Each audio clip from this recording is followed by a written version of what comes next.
साडी नेसताना आपल्याला काही ठिकाणी पिन ही लावावी लागते, पण आज आपण बघणार आहोत एकही पिन न वापरता दररोजची साडी अगदी परफेक्ट फिटिंगमध्ये कशी नेसावी।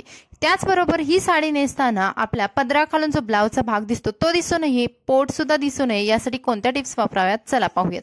नमस्कार, पुन्हा एकदा स्वाती स्टाईलमध्ये मनापासून स्वागत। आज बघूयात दररोजची साडी अगदी 5 मिनिटांमध्ये कशी नेसावी। यासाठी बघा मी इथे साडी घेतलेली आहे, ब्ल्यू कलरची साडी आहे, त्याच कलरचा पेटीकोट घेतलेला आहे। दररोजच्या साडी जर मलमल सुद्धाच्या आणि तुमच्या जर ट्रान्सपरंट असतील तर तुम्ही पेटीकोट सुद्धा त्याच कलरचा निवडणं योग्य आहे। त्याचबरोबर साडीला फॉल लावलेला असावा, त्यामुळे साडीच्या निऱ्या समोरून अगदी सुंदर दिसतात। तुमचा पेटीकोट जर शॉर्ट असेल तरी सुद्धा तो साडीमधून दिसत नाही। त्यानंतर आता साडी नेसताना आपण दररोजची साडी जर असेल तर सॅन्डल किंवा चप्पल घालत नाही, तर तुम्हाला इथे टिप वापरायची आहे। साडीचा जो कॉर्नर आहे तिथे गाठ बांधायची आहे आणि थोडंसं असं तुम्हाला उंच उभा राहायचं आहे, म्हणजे टाचा उंच करायचे आहेत। पुढचे जे पंजे आहेत किंवा बोटं आहेत त्याच्यावरती उभं राहून आपल्याला साडी खोचून घ्यायची आहे। यामुळे तुमच्या साडीचा अंदाज येईल। पाठीमागून सुद्धा साडी खोचताना आपल्याला थोडंसं उंच म्हणजेच बोटांवरती उभं राहायचं आहे आणि एकदा की ही साडी पुढून आणि पाठीमागून खोचून झाली की तुम्ही नॉर्मल उभं राहू शकता। यामुळे तुम्हाला साडीच्या उंचीचा अंदाज येईल आणि तुमची साडी वर सुद्धा होणार नाही, त्याचबरोबर अगदीच पायगोळ सुद्धा होणार नाही। त्यानंतर आता आपण बनवूयात पदर। आजच्या व्हिडिओमध्ये आपण अनोखा पद्धतीने एक पदर बनवणार आहोत, कारण दररोजची साडी नेसताना आपल्याला खूप घाई असते आणि त्याचबरोबर तेवढा पदर करण्यासाठी टाइम सुद्धा नसतो।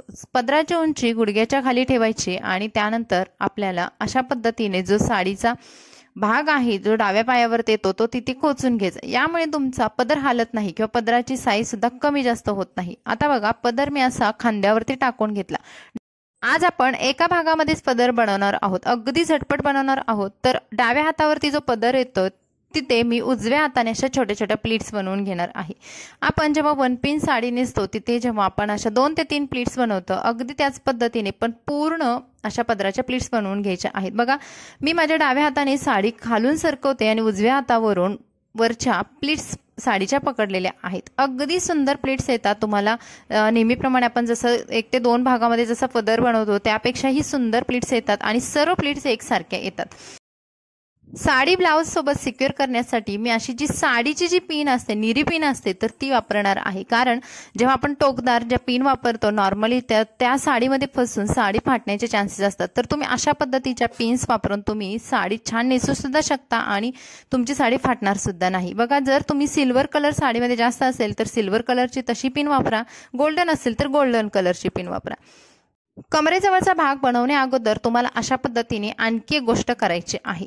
जर तुम्हाला कमरेजवळचा भाग लूज होत असेल किंवा अतिच टाईट होत असेल आणि तुम्हाला अनकम्फर्टेबल वाटत असेल तर त्याच्या अगोदर तुम्हाला ही ट्रिक छोटीशी करायची आहे। ब्लाउजवरून येणाऱ्या ज्या प्लीट्स आहेत त्या अशा पद्धतीने खालच्या दिशेने खेचायच्या। मी व्हिडिओमध्ये दाखवल्याप्रमाणे अगदी तुम्ही अशा पद्धतीने करू शकता आणि तुम्ही पाठीमागचा जो सीटचा भाग आहे तर तिथे तुमची साडी फुगत नाही किंवा तिथे भरपूर सारी साडी गोळा न होता कमरेजवळचा भाग अगदी टाईट फिटिंगमध्ये राहतो। तर इथे बघा इथे सुद्धा आपण पिन वापरणार नाही, कारण साडीमध्ये भरपूर जर पिन वापरला तर साडी फाटते किंवा ती अडकली तर लवकर निघत नाही। तर त्याऐवजी तुम्हाला अशा पद्धतीने हात बोटांचा कात्रीसारखा भाग करायचा आहे आणि साडी रोल करायची आहे। रोल केल्यानंतर तिथे एक छोटीशी गाठ बांधून घ्यायची आणि ही गाठ तुम्हाला तुमच्या उजव्या पायावरती खोचायची आहे। तुम्ही अगदीच जर मध्यंतरी खोचली तरी सुद्धा तो भाग लूज होतो किंवा तिथे छान प्लीट्स पडत नाही। तर तुम्हाला ही उजव्या पायावरती खोचायची आहे आणि त्यानंतर करायच्या आहेत निऱ्या।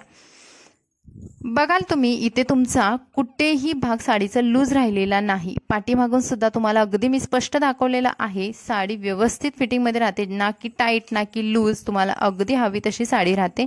त्यानंतर निऱ्या करूयात। निऱ्या करण्यासाठी सुद्धा 2 बोटांचा कात्रीसारखा भाग केला आणि पाठीमागे जे आपलं अंगठा आहे आणि दुसऱ्या बोटाने निरी तिथे फसवून घ्यायची आणि पुढून निऱ्या करायच्या। त्यानंतर शेवटची जी राहिलेली निरी आहे ती मोठी करायची आणि या सर्व निऱ्या आहेत ते छान गोळा करून घ्यायच्या। आता बघा ही वरची निरी आहे ती आपोआप मोठी येते। तुम्ही या टेक्निकने केलं तर तुम्हाला एक्स्ट्रा साडीमध्ये टाइम देण्याची सुद्धा गरज पडत नाही। ह्या सर्व निऱ्या आहेत त्या एकावरती एक न ठेवता थोड्याशा हाफ सेंटीमीटरनं बाजूला वेगळ्या करायच्या आणि थोडंसं पुन्हा पंजावरती उभं राहून आपल्याला या निऱ्या खोचून घ्यायच्या आहेत. कारण निऱ्याची उंची सुद्धा जर तुमची चुकली तरी सुद्धा साडीचा लुक पूर्ण खराब दिसतो. या निऱ्या खोचताना वरची जी प्लीट आहे किंवा वरचा साडीचा भाग आहे तो थोडासा काढून घ्यायचा आणि बाकीच्या सर्व निऱ्या खोचून घ्यायच्या. आता इथे व्हिडिओमध्ये दाखवल्याप्रमाणे हा भाग थोडासा मी काढलेला आहे आणि इथे मी एक्स पिन घेतलेली आहे.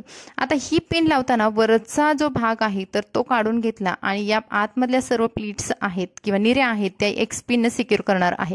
कारण आपण रोजची कामं करताना साडी खाली येणं किंवा साडी अडकणं, पायामध्ये अडकणं या गोष्टी होत असतात आणि निऱ्या जर एकदम सुटल्या तर पुन्हा त्या करणं किंवा त्यावेळेस आपण कोणतं तरी काम करत असेल तर ते शक्य होत नाही. त्याऐवजी तुम्हाला ही एक्स पिन लावून तुम्ही आतमध्ये या निऱ्या सिक्युअर करा आणि त्यानंतर वरची जी प्लीट होती ती त्याच्यावरती कव्हर करा, म्हणजे तुमची एक्स पिन सुद्धा आतमधली दिसणार नाही.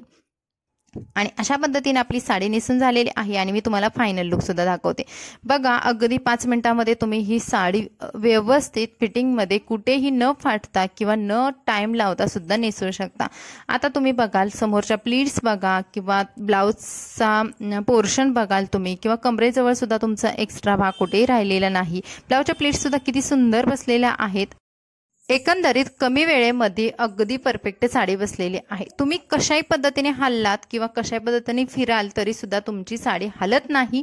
पदर सुद्धा तुम्ही बघाल पाठीमागे आपण एकच पिन लावलेली आहे जी की आपण निरी पिन आहे त्याने सुद्धा तुमचा पदर हलत नाही. आणि त्यानंतर तुम्हाला पायाजवळच्या निऱ्या सुद्धा मी दाखवलेल्या आहेत, त्या सुद्धा बघा किती सुंदर आलेल्या आहेत ना, की जास्त वरती किंवा जास्तच पायगोळ असं झालेल्या नाहीत. अगदी परफेक्ट. आपण थोडंसं पंजावरती उभं राहून ज्या निऱ्या खोचल्या त्यामुळे आपल्याला साडीच्या हाईटचा किंवा निऱ्याचा अंदाज आलेला आहे. तर मैत्रिणींनो, बघा तुम्ही कमरेजवळचा भाग किंवा जिथे तुम्हाला पोट दाखवायचं नाही किंवा तुमचं पोट जास्त दिसतं असं जर तुम्हाला वाटत असेल तर या छोट्या टिप्सने सुद्धा मी तुम्हाला दाखवलेलं आहे की तुमचं पोट सुद्धा लपवू शकता आणि छान असं साडीमध्ये मूव्ह करू शकता. तर हा व्हिडिओ तुम्हाला कसा वाटला कमेंट्समध्ये नक्की सांगा. व्हिडिओ आवडला तर प्लीज लाईक करा, आपल्या चॅनलला सबस्क्राईब करा. हा व्हिडिओ तुमच्या फ्रेंड्स फॅमिलीमध्ये नक्की शेअर करा जेणेकरून त्यांना सुद्धा अशा नवनवीन व्हिडिओचा फायदा होईल. भेटून नवीन व्हिडिओमध्ये.